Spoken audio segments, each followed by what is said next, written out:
وقال ربكم ادعوني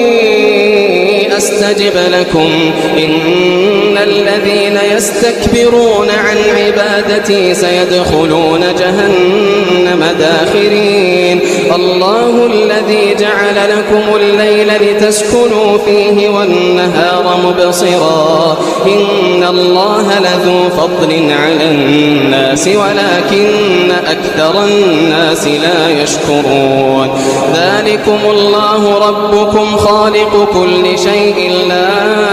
إله إلا هو فأنى تؤفكون